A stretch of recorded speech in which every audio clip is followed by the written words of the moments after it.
Hello बच्चों, स्वागत है आपका आपके अपने YouTube channel RC toppers school में।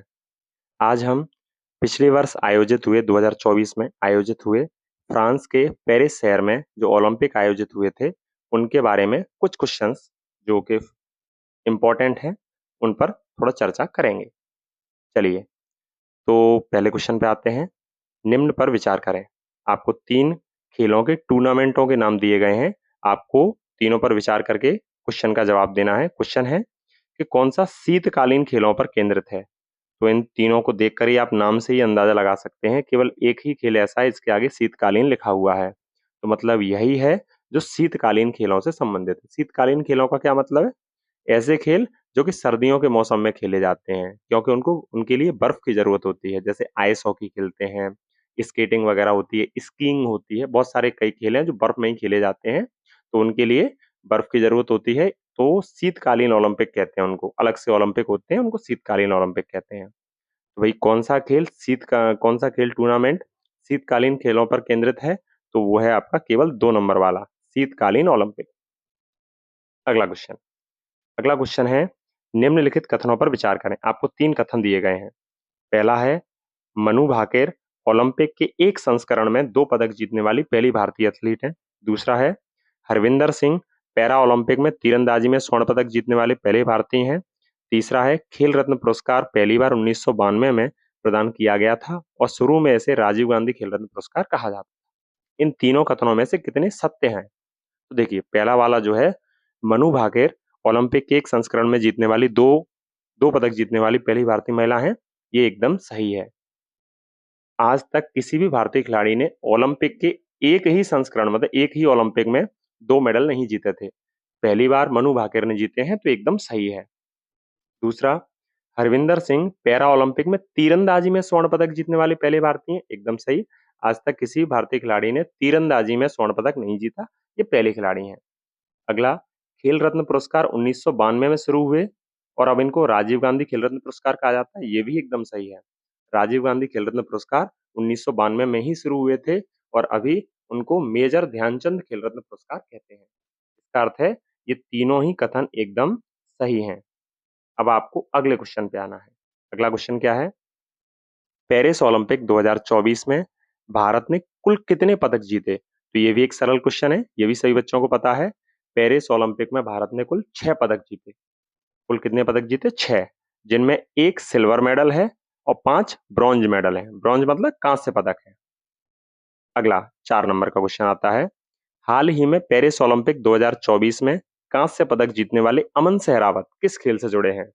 तो जो भी हमने 6 पदक देखे उनमें जो 5 कांस्य पदक हैं उनमें एक अमन सहरावत का है और अमन सहरावत किससे जुड़े हुए हैं? कुश्ती से जुड़े हुए हैं। अमन सहरावत कुश्ती से जुड़े हुए हैं और इनके बारे में अभी हम देखेंगे। अभी इन क्वेश्चनों को देखते हैं। अगला देखिए, हाल ही में किस भारतीय पहलवान ने ओलंपिक से अयोग्य घोषित होने के बाद संन्यास की घोषणा की है? तो जब ओलंपिक चल रहे होंगे तब आपने हो सकता है न्यूज सुनी होगी कि भारत की एक पहलवान वीनेस फोगाट जो कि बहुत अच्छा खेल रही थी, सेमीफाइनल उन्होंने जीत लिया था और ऐसा माना जा रहा था कि फाइनल भी वही जीतेंगी, लेकिन कुछ वजन थोड़ा ज्यादा हो जाने के कारण, कुछ 100-150 ग्राम वजन ज्यादा हो जाने के कारण वो फाइनल से अयोग्य घोषित करके बाहर कर दी गई, जिससे दुखी होकर उन्होंने संन्यास ले लिया। वो खिलाड़ी कौन थी? तो वो थी वही वीनेस फोगाट, कुश्ती के खिलाड़ी हैं। वीनेस फोगाट कुश्ती के खिलाड़ी हैं भाई। अगला, पेरिस ओलंपिक 2024 में हॉकी स्पर्धा में किस देश ने कांस्य पदक जीता? तो हॉकी में कांस्य पदक मतलब ब्रॉन्ज मेडल किसने जीता? सभी बच्चे जानते हैं, हॉकी में ब्रॉन्ज मेडल किसने जीता? भारत ने ही जीता। भारत ने ब्रॉन्ज मेडल जीता था। अगला, हाल ही में नीरज चोपड़ा ने पेरिस ओलंपिक 2024 में पुरुषों की भाला फेंक स्पर्धा में कौन सा पदक जीता? तो नीरज चोपड़ा ने 2020 के टोक्यो ओलंपिक में क्या जीता था? Gold medal. लेकिन इस बार उन्होंने क्या जीता? सिल्वर मेडल जीता। इस बार उन्होंने सिल्वर मेडल जीता है भाला फेंक प्रतियोगिता में, नीरज चोपड़ा। अगला, हाल ही में पेरिस ओलंपिक 2024 से अयोग्य घोषित की गई वीनस फोगाट किस खेल से जुड़ी हैं? देखिए, अव्याल जो समझाया वही क्वेश्चन द्वारा आ गया है कि वीनस फोगाट किस खेल से जुड़ी हैं? जो अयोग्य घोषित कर दी गई थी थोड़े ज्यादा वजन के कारण, किस खेल से जुड़ी हुई हैं? तो कुश्ती से जुड़ी हुई हैं। वो पहलवान थी, कुश्ती से जुड़ी हुई हैं भाई।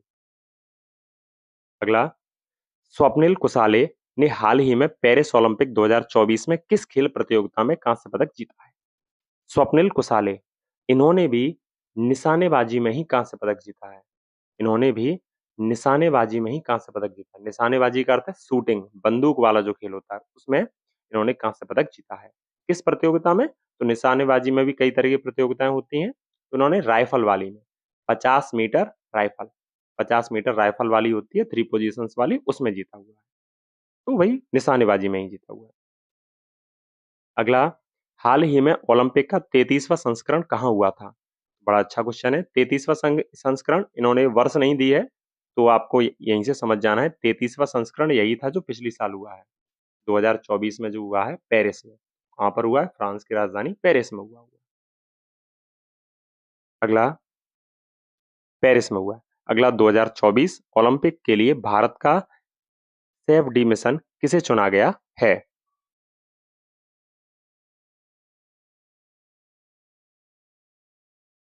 2024 ओलंपिक के लिए भारत का सेफ डी मिशन किसे चुना गया है? सेफ डी मिशन का अर्थ है कि भाई पहले से जो सभी खिलाड़ी हैं उनका एक चीफ अध्यक्ष किसे चुना गया जो भारत के खिलाड़ियों के साथ वहां जाएगा, तो वो चुना गया था भाई गगन नारंग।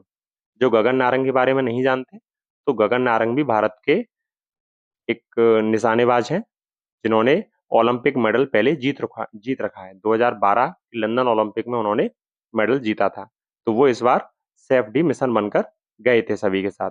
तो कौन गए थे भाई? गगन नारंग। ये क्वेश्चन बन सकता है कि गगन नारंग किस खेल से संबंधित हैं? तो गगन नारंग निशानेबाजी से ही संबंधित हैं। ठीक उसी प्रकार मैरी कॉम, तो मैरी कॉम मुक्केबाजी से संबंधित हैं। नीरज चोपड़ा भाला फेंक से संबंधित हैं। अभिनव बिंद्रा निशानेबाजी से संबंधित है। अभिनव बिंद्रा कौन है?